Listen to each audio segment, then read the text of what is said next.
यहाँ पे अपन बात करने वाले हैं EX that means electrical electronics. Basically इसमें थर्ड सेमेस्टर का सारा कंप्लीट सिलेबस देखने वाले हैं, क्या क्या चीज़ आपको पढ़ना है, कौन कौन से आपके सब्जेक्ट होने वाले हैं ना। सबसे पहले आपको पढ़ना है एनर्जी एंड एनवायरमेंटल इंजीनियरिंग। ये कॉमन होने वाला है लाइक CSIT वालों के लिए, CSE वालों के लिए और आपके लिए, है ना। ये सारी चीज़ आपके लिए कॉमन है, क्लियर है। इसके बाद आपको पढ़ना है यहाँ पे सिग्नल्स एंड सिस्टम्स। देन इसके बाद आपको यहाँ पे पढ़ना है electrical measurement and instrument. And इसके बाद पढ़ना है नेटवर्किंग एनालिसिस, क्लियर है। और यहाँ पे पढ़ना है आपको एनालॉग इलेक्ट्रॉनिक्स। और लास्ट में आपको पढ़ना है कंप्यूटर प्रोग्रामिंग जावा, है ना। बेसिकली ये आपका कॉमन होने वाला है CSIT के जैसा, उनको भी जावा पढ़ना है, आपको भी जावा पढ़ना है। और ये वाला सबके लिए कॉमन होने वाला है एनर्जी एंड एनवायरमेंटल इंजीनियरिंग। इतनी चीज़ आपको कवर करना है। देखते हैं वन बाय वन इनके अंदर कौन कौन सी यूनिट्स। यहाँ पे ध्यान से देखो, सबसे पहला आपका सब्जेक्ट होने वाला है यहाँ पे एनर्जी एनवायरमेंटल इंजीनियरिंग। बेसिकली जो ये आपका सब्जेक्ट है ना, ये आपको डायरेक्टली लेके जाएगा आपके 10th लेवल पे। लाइक यहाँ पे आप पढ़ने वाले पॉल्यूशन क्या होता है, इकोसिस्टम क्या होता है, ये सारी चीज़ें आप यहाँ पे कवर करोगे। सबसे पहला आप इसमें पढ़ने वाले हो इंट्रोडक्शन टू एनर्जी साइंस, है ना। एंड इसके बाद पढ़ोगे इकोसिस्टम क्या होता है। देन इसके बाद आप पढ़ोगे biodiversity and it's conservation. And इसके बाद आप पढ़ने वाले हो environmental pollution.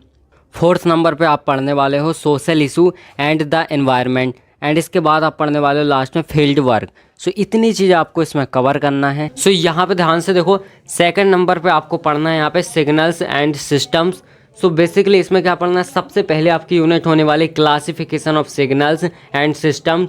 Then 2nd number पे आपको पढ़ना है analysis of continuous time signals.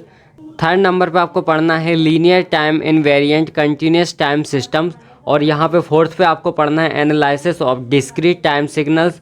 और लास्ट आपको पढ़ना है इसमें linear time invariant discrete time system. इतनी चीज़ आपको कवर करनी है जो आपकी 2nd यूनिट होने वाली है सिग्नल्स एंड सिस्टम्स में। अब देखते हैं आगे। इसके बाद देखो यहाँ पे 3rd नंबर पे आपको पढ़ना है, जो आपका 3rd नंबर का सब्जेक्ट होने वाला है, ये होने वाला है इलेक्ट्रिकल मेजरमेंट एंड इंस्ट्रूमेंट। इसमें सबसे पहले आपको पढ़ना है गैल्वेनोमीटर्स क्या होता है। देन उसके बाद आपको पढ़ना है डिफरेंट टाइप्स ऑफ अमीटर और वोल्टमीटर, इसके डिफरेंट टाइप्स। देन इसके बाद आपको पढ़ना है instrument transformers. Then measurement of power और यहाँ पे मेजरमेंट ऑफ एनर्जी। देन इसके बाद लास्ट में आपको पढ़ना है पावर फैक्टर मीटर। इतनी चीज़ें आपको 3rd वाले सब्जेक्ट में करनी है, क्लियर है। इसके बाद यहाँ पे देखो 4th नंबर पे जो आपका सब्जेक्ट है नेटवर्क एनालिसिस। इसमें सबसे पहले आपको पढ़ना है introduction to circuit element, clear है, ये एलिमेंट लिखा हुआ है। एंड इसके बाद 2nd पे आपको पढ़ना है नेटवर्क थ्योरम। देन इसके बाद आपको 3rd नंबर पे पढ़ना है फ्रीक्वेंसी डोमेन एनालिसिस। और यहाँ पे 4th पे पढ़ना है concept of signals spectra. Basically ये आपकी 4 यूनिट हो गई। लास्ट में आपको पढ़ना है नेटवर्क फंक्शन। इतनी चीज़ें आपको कवर करनी है नेटवर्क एनालिसिस में। ये आपका 4th सब्जेक्ट होने वाला है। अब देखते हैं 5th वाला। इसके बाद यहाँ पे जो 5th वाला आपका सब्जेक्ट होने वाला है, ये होने वाला है एनालॉग इलेक्ट्रॉनिक्स। बेसिकली इसमें सबसे पहले आपको पढ़ना है सेमीकंडक्टर डायोड। 2nd नंबर पे आपको पढ़ना है ट्रांजिस्टर्स वगैरह क्या होते हैं। 3rd नंबर पे आपको पढ़ना है फीडबैक एम्पलीफायर एंड यहाँ पे ऑसिलेटर्स। 4th जो यूनिट है उसमें आप पढ़ने वाले हो वेव शेपिंग सर्किट।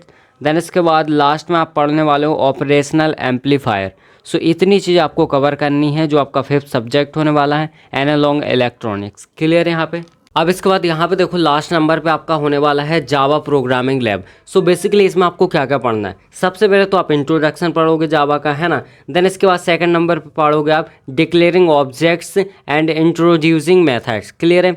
इतनी चीज़ आप इसमें कवर करने वाले हो 2nd नंबर पे। 3rd नंबर पे आप पढ़ने वाले हो द एप्लेट क्लास। एंड इसके बाद 4th नंबर पे पढ़ोगे आप इंट्रोड्यूसिंग द AWT। लास्ट में आपको पढ़ना है event handling to event handling mechanics. इतनी चीज़ आपको कुल मिला के कवर करनी है इसमें। ये आपका कंप्लीट सिलेबस हो रहा है यहाँ पे, ठीक है। अब बेसिकली जावा प्रोग्रामिंग है तो उसमें बेसिकली सारे कॉन्सेप्ट आएंगे, लूप वगैरह हर चीज़ आएगी, है ना। वो सारी चीज़ आपको देखनी है।